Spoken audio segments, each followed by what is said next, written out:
ਸਕੈਨਿਸ ਪੰਜਾਬ ਤੇ ਇਸ ਵੇਲੇ ਦੀ ਵੱਡੀ ਖਬਰ ਦਾ ਰੁਖ ਕਰਾਂਗੇ। ਦੱਸ ਦੇ ਕਿ ਈਡੀ ਨੇ ਪਹਿਲਾਂ ਸਾਬਕਾ ਮੰਤਰੀ ਭਾਰਤ ਭੂਸ਼ਣ ਆਸ਼ੂ ਦੇ ਘਰ ਰੇਡ ਕੀਤੀ ਤੇ ਹੁਣ ਵੱਡੀ ਕਾਰਵਾਈ ਜਿਹੜੀ ਹੈ ਈਡੀ ਦੇ ਵੱਲੋਂ ਸਾਬਕਾ ਮੰਤਰੀ ਭਾਰਤ ਭੂਸ਼ਣ ਆਸ਼ੂ ਦੇ ਖਿਲਾਫ ਕੀਤੀ ਗਈ ਹੈ। ईडी ने आशू की सारी प्रॉपर्टी फ्रीज की है। 6.5 करोड़ रुपए की नकदी भी फ्रीज की गई है। परिवार का जिन्ना भी पैसा बैंक के विच है वो सारा फ्रीज किया गया है। तो दस दिए कि मनी लॉन्ड्रिंग एक्ट के तहत आ वड्डी कार्रवाई जिहड़ी है साबका मंत्री भारत भूषण आशू के खिलाफ की गई है। तो ट्रांसपोर्टेशन टेंडर घोटाले दे विच शामिल होने के इल्जाम जिहड़े ने साबका मंत्री भारत भूषण आशू ते लगे ने। 24 अगस्त ਨੂੰ ਆਸ਼ੂ ਦੇ ਕਈ ਟਿਕਾਣਿਆਂ ਤੇ ਈਡੀ ਦੇ ਵੱਲੋਂ ਰੇਡ ਕੀਤੀ ਗਈ ਸੀ। ਲੁਧਿਆਣਾ, ਜਲੰਧਰ, ਮੋਹਾਲੀ, ਨਵਾਂ ਸ਼ਹਿਰ, ਅੰਮ੍ਰਿਤਸਰ ਸਣੇ ਕਰੀਬ 2 ਦਰਜਨ ਤੋਂ ਵੱਧ ਥਾਵਾਂ ਤੇ ਈਡੀ ਨੇ ਰੇਡ ਕੀਤੀ ਸੀ ਤੇ ਹੁਣ ਈਡੀ ਨੇ ਸਾਬਕਾ ਮੰਤਰੀ ਭਾਰਤ ਭੂਸ਼ਣ ਆਸ਼ੂ ਤੇ ਵੱਡੀ ਕਾਰਵਾਈ ਕੀਤੀ ਹੈ। ਆਸ਼ੂ ਦੀ ਸਾਰੀ ਪ੍ਰਾਪਰਟੀ ਫਰੀਜ਼ ਕੀਤੀ ਗਈ ਹੈ। 6.5 ਕਰੋੜ ਦੀ ਨਕਦੀ ਵੀ ਫਰੀਜ਼ ਕੀਤੀ ਗਈ ਹੈ। दस दी कि परिवार का जिन्ना भी पैसा बैंकों के विच है उसनूं भी फ्रीज किया गया है। तो मनी लॉन्ड्रिंग एक्ट के तहत आ वड्डी कार्रवाई की गई है। दस दी कि ट्रांसपोर्टेशन टेंडर घोटाले दे विच शामिल होने के इल्जाम जिहड़े ने साबका मंत्री भारत भूषण आशू ते लगे ने। इस दे चलदे बीती 24 अगस्त ਨੂੰ आशू के कई ठिकाणिਆਂ ਤੇ ईडी ਦੇ ਵੱਲੋਂ रेड की गई सी। लुधियाना, जलंधर, मोहाली, नवां शहर, ਅੰਮ੍ਰਿਤਸਰ ਸਣੇ ਕਰੀਬ 2 ਦਰਜਨ ਤੋਂ ਵੱਧ ਥਾਵਾਂ ਤੇ ਰੇਡ ਕੀਤੀ ਗਈ ਸੀ ਤੇ ਹੁਣ ਆ ਵੱਡੀ ਕਾਰਵਾਈ ਜਿਹੜੀ ਹੈ ਕੀਤੀ ਗਈ ਹੈ। ਸਕੈਨਿਸ ਪੰਜਾਬ ਤੇ ਇਸ ਵੇਲੇ ਦੀ ਵੱਡੀ ਖਬਰ ਦਾ ਰੁਖ ਕਰਾਂਗੇ। ਦੱਸ ਦੇ ਕਿ ਈਡੀ ਨੇ ਪਹਿਲਾਂ ਸਾਬਕਾ ਮੰਤਰੀ ਭਾਰਤ ਭੂਸ਼ਣ ਆਸ਼ੂ ਦੇ ਘਰ ਰੇਡ ਕੀਤੀ ਤੇ ਹੁਣ ਵੱਡੀ ਕਾਰਵਾਈ ਜਿਹੜੀ ਹੈ ਈਡੀ ਦੇ ਵੱਲੋਂ ਸਾਬਕਾ ਮੰਤਰੀ ਭਾਰਤ ਭੂਸ਼ਣ ਆਸ਼ੂ ਦੇ ਖਿਲਾਫ ਕੀਤੀ ਗਈ ਹੈ। ईडी ने आशू की सारी प्रॉपर्टी फ्रीज की है। 6.5 करोड़ रुपए की नकदी भी फ्रीज की गई है।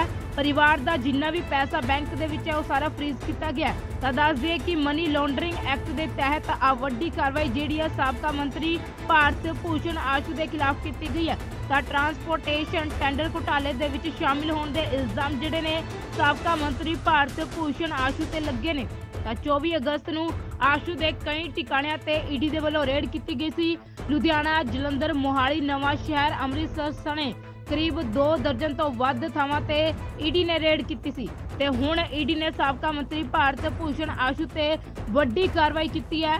ਆਸ਼ੂ ਦੀ ਸਾਰੀ ਪ੍ਰਾਪਰਟੀ ਫਰੀਜ਼ ਕੀਤੀ ਗਈ ਹੈ। 6.5 करोड़ की नकदी भी फ्रीज की गई है। दस दी कि परिवार का जिन्ना भी पैसा बैंकों के विच है उसनूं भी फ्रीज किया गया है। तो मनी लॉन्ड्रिंग एक्ट के तहत आ वड्डी कार्रवाई की गई है।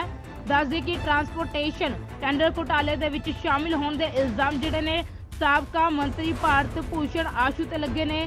इस दे चलदे बीती 24 अगस्त ਨੂੰ ਆਸ਼ੂ ਦੇ ਕਈ ਟਿਕਾਣਿਆਂ ਤੇ ਈਡੀ ਦੇ ਵੱਲੋਂ ਰੇਡ ਕੀਤੀ ਗਈ ਸੀ। ਲੁਧਿਆਣਾ, ਜਲੰਧਰ, ਮੋਹਾਲੀ, ਨਵਾਂ ਸ਼ਹਿਰ, ਅੰਮ੍ਰਿਤਸਰ ਸਣੇ ਕਰੀਬ 2 ਦਰਜਨ ਤੋਂ ਵੱਧ ਥਾਵਾਂ ਤੇ ਰੇਡ ਕੀਤੀ ਗਈ ਸੀ ਤੇ ਹੁਣ ਆ ਵੱਡੀ ਕਾਰਵਾਈ ਜਿਹੜੀ ਹੈ ਕੀਤੀ ਗਈ ਹੈ।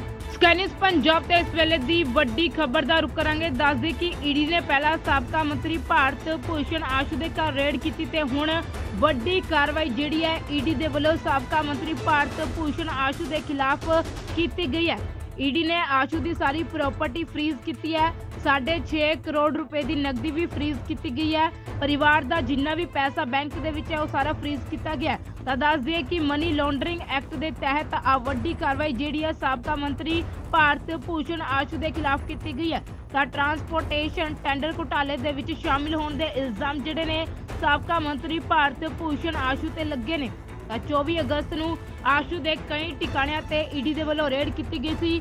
ਲੁਧਿਆਣਾ, ਜਲੰਧਰ, ਮੋਹਾਲੀ, ਨਵਾਂ ਸ਼ਹਿਰ, ਅੰਮ੍ਰਿਤਸਰ ਸਣੇ ਕਰੀਬ 2 ਦਰਜਨ ਤੋਂ ਵੱਧ ਥਾਵਾਂ ਤੇ ਈਡੀ ਨੇ ਰੇਡ ਕੀਤੀ ਸੀ ਤੇ ਹੁਣ ਈਡੀ ਨੇ ਸਾਬਕਾ ਮੰਤਰੀ ਭਾਰਤ ਭੂਸ਼ਣ ਆਸ਼ੂ ਤੇ ਵੱਡੀ ਕਾਰਵਾਈ ਕੀਤੀ ਹੈ। ਆਸ਼ੂ ਦੀ ਸਾਰੀ ਪ੍ਰਾਪਰਟੀ ਫਰੀਜ਼ ਕੀਤੀ ਗਈ ਹੈ। 6.5 करोड़ की नकदी भी फ्रीज की गई है। दस दी कि परिवार का जिन्ना भी पैसा बैंकों के विच है उसने भी फ्रीज किया गया है। तो मनी लॉन्ड्रिंग एक्ट के तहत आ वड्डी कार्रवाई की गई है। दस दी कि ट्रांसपोर्टेशन टेंडर घोटाले दे विच शामिल होने के इल्जाम जिहड़े ने साबका मंत्री भारत भूषण आशू ते लगे ने। इस दे चलदे बीती 24 अगस्त ਨੂੰ ਆਸ਼ੂ ਦੇ ਕਈ ਟਿਕਾਣਿਆਂ ਤੇ ਈਡੀ ਦੇ ਵੱਲੋਂ ਰੇਡ ਕੀਤੀ ਗਈ ਸੀ। ਲੁਧਿਆਣਾ, ਜਲੰਧਰ, ਮੋਹਾਲੀ, ਨਵਾਂ ਸ਼ਹਿਰ, ਅੰਮ੍ਰਿਤਸਰ ਸਣੇ ਕਰੀਬ 2 ਦਰਜਨ ਤੋਂ ਵੱਧ ਥਾਵਾਂ ਤੇ ਰੇਡ ਕੀਤੀ ਗਈ ਸੀ ਤੇ ਹੁਣ ਆ ਵੱਡੀ ਕਾਰਵਾਈ ਜਿਹੜੀ ਹੈ ਕੀਤੀ ਗਈ ਹੈ।